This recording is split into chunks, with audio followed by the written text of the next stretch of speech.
Bienvenue dans le message du jour. Qu'est-ce que les guides ont à nous transmettre aujourd'hui?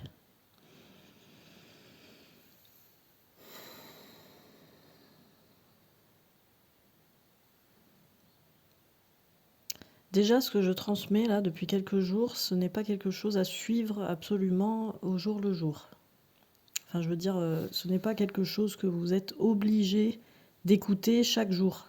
Il n'y a pas d'obligation, il n'y a pas de... Il faut surtout pas développer une dépendance, une addiction, etc.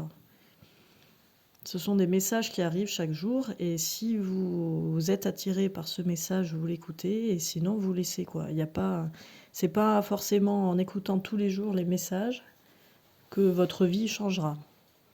Par contre, si vous ressentez qu'un message vous parle, que ça vibre en vous et que vraiment ça vous fait écho, que ça déclenche une vibration, des sensations, des émotions, si vous le ressentez, tout l'intérêt c'est de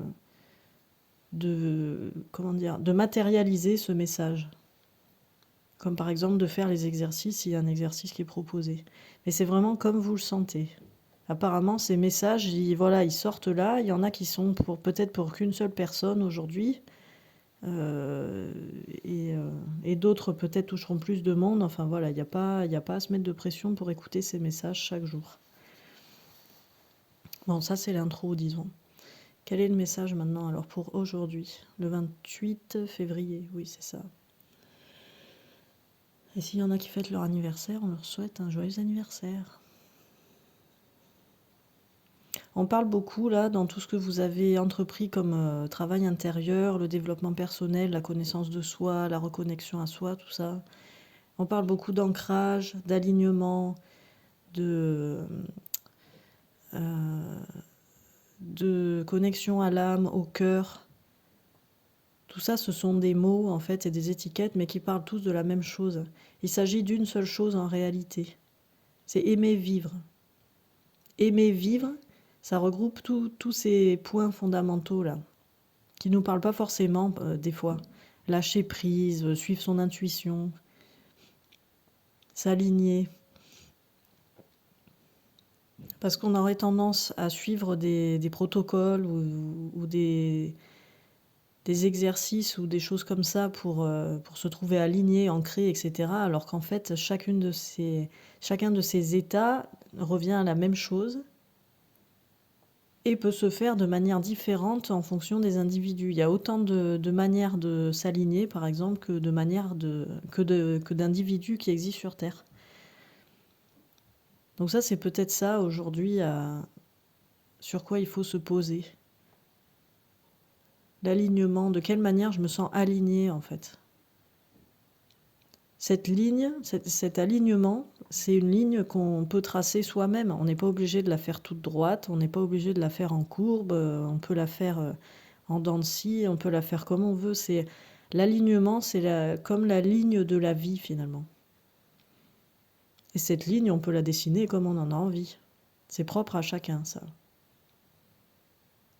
Comment je me sens alignée aujourd'hui? Qu'est-ce que l'alignement vient évoquer en moi, chez moi? Et si je ne me sens pas alignée, comment est-ce que je peux tracer ma ligne aujourd'hui? Ma ligne intérieure, extérieure, reliée à la fois à l'intérieur et à l'extériorité. On vous appelle vraiment, là, en ce moment, on vous invite vraiment à faire un lien avec l'extérieur. Il y a des personnes parmi vous qui sont beaucoup trop renfermées sur elles-mêmes. Pardon. On les invite vraiment à s'ouvrir à l'extérieur, de la manière qu'elles veulent. Ça ne veut pas dire se rendre... forcément dans un concert de punk ce soir au milieu de 400 personnes. Je sais pas pourquoi j'ai trouvé cet exemple, mais c'est rigolo. C'est comment vous voulez faire le lien entre votre intériorité et votre extériorité. C'est ça aussi, la ligne, elle sert à ça. Vers quoi je veux lancer mon fil intérieur? Qu'est-ce que je veux toucher à l'extérieur qui va ensuite m'alimenter à l'intérieur? Mais il y a vraiment ce lien à faire avec l'extérieur là. Le moment de l'intériorité, il est terminé. C'est vraiment, il y a vraiment une ouverture à l'extérieur à faire. Et pour beaucoup d'entre vous là qui écoutez cet audio aujourd'hui ou même dans les jours qui viennent là, faut faire le lien avec l'extérieur.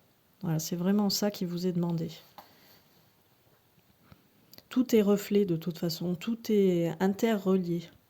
Donc si vous ressentez le besoin encore d'intériorisation, de travail intérieur, d'introspection, etc., vous pourrez quand même continuer à le faire à l'extérieur. Mais maintenant, il faut sortir là. Il faut sortir de soi, sortir de ses habitudes, sortir de chez soi peut-être. Sortir d'un cercle connu pour aller voir autre chose, essayer de nouvelles activités, pourquoi pas rechercher un nouveau travail. Et sortir des habitudes surtout qu'on utilise pour faire tout ça habituellement. Je sais pas si c'est clair ce que je viens de dire, mais c'est comme ça que j'arrive à le sortir pour l'instant. On est habitué à faire certaines choses d'une certaine manière, et là, on nous invite à faire d'autres choses de d'autres manières différentes. Donc c'est vraiment un renouveau, quoi, un rechangement. Il n'y a pas forcément à chercher, là pour le coup, il n'y a pas forcément à chercher à l'extérieur comment faire ça. C'est quelque chose qui doit émerger tout seul de l'intérieur. Les idées, les envies, les désirs, tout ça, c'est ça qui va nous orienter vers où se tourner à l'extérieur pour sortir un peu de cette coquille-là qui a été trop longtemps enfermée, encoquillée. Le don d'inventer des mots en guidance, ça c'est drôle. On pourrait faire un dictionnaire, parenthèse, on pourrait faire un dictionnaire spécial mots inventés en guidance.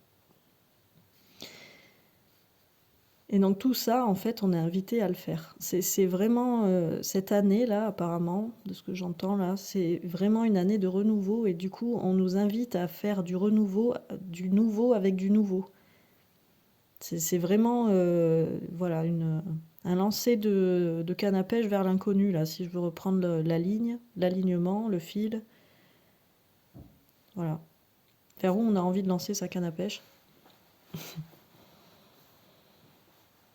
Et donc ressentir. Il y en a certains d'entre vous, là, ces jours-ci, dont je fais partie pour le coup, qui ont été traversés par de très très fortes émotions.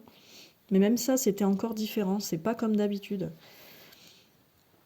Vous avez ressenti des émotions très fortes, très intenses, mais vous ne vous êtes pas senti débordé émotionnellement et vous aviez une certaine conscience de ce qui se passait. On vous encourage à développer cette conscience. La maîtrise et la gestion des émotions, c'est pas le refoulement, ça c'est pas du tout bénéfique.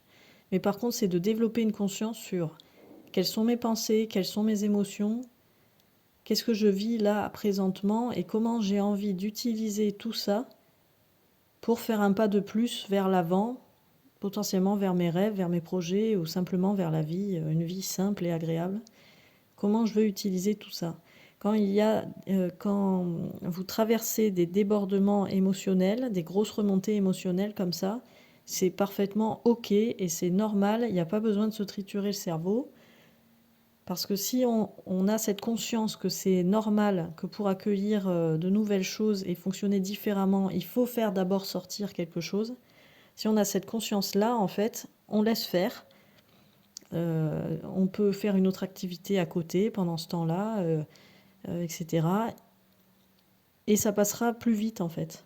Tandis que si on se pose dessus, qu'on essaye encore de faire ça, ce travail d'intériorisation qu'on a déjà, pour beaucoup d'entre vous, trop fait, on active le mental, on reste bloqué là-dessus, on se crispe, on essaye de comprendre, et ça bloque la machine.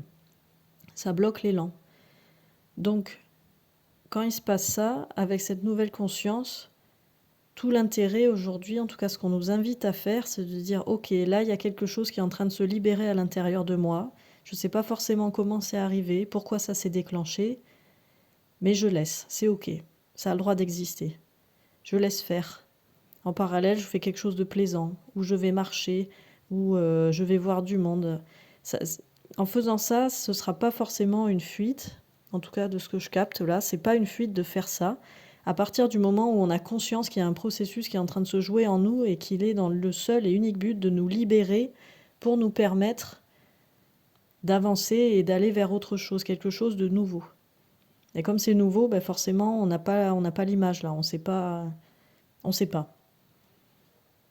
Et donc pour ceux qui se retrouvent là-dedans, les émotifs, les hypersensibles, les hypercérébraux, etc., Tout ça, c'est OK, en fait. Ces brassements intérieurs, là, ils sont nécessaires pour laisser arriver autre chose. Faire des demandes à l'univers, faire des prières, euh, poser vos souhaits, etc. C'est une chose. Donc ça passe forcément par le nettoyage et la libération de choses qui sont inconsciemment reliées à ces souhaits pour qu'ils puissent se matérialiser par la suite dans la vraie vie, quoi. Voilà. Bon, je crois que c'est tout pour aujourd'hui. En tout cas, il nous remercie d'être à l'écoute de ces messages. Et ceux parmi vous qui sont vraiment impliqués là dans tout ce qui se partage, dans ce que vous entendez, qui font les sortes d'exercices et tout ça, vous êtes vraiment là aujourd'hui. Je vois, enfin, je ressens comme vraiment une pluie de lumière et de gratitude sur vous. Donc, continuez. Vous êtes vraiment soutenus. Les guides et les anges et les êtres de lumière et tout ce qu'on veut sont vraiment, vraiment très proches de nous en ce moment et ils nous encouragent à continuer à avancer avec bienveillance pour soi et pour le monde. Parce qu'ils sont là, quoi. Ils sont là et quoi qu'on décide, ils nous soutiendront dans nos projets. Donc, faut pas hésiter à la fois à demander et à la fois à avancer et à s'engager dans ce changement et ce renouveau qui nous est proposé. Voilà, bah écoutez, c'était le message du jour. J'espère que vous allez tous et toutes bien, que vous gardez la foi, le moral, le courage. Merci à ceux qui soutiennent ces petits messages. C'est vraiment nouveau pour moi, donc je profite de cet audio pour vous remercier. C'est quelque chose vraiment de très spécial et ça me touche que vous soyez comme ça, là, une petite poignée à me soutenir, à me faire des retours. Vraiment, c'est très précieux pour moi, donc je vous remercie très très chaleureusement.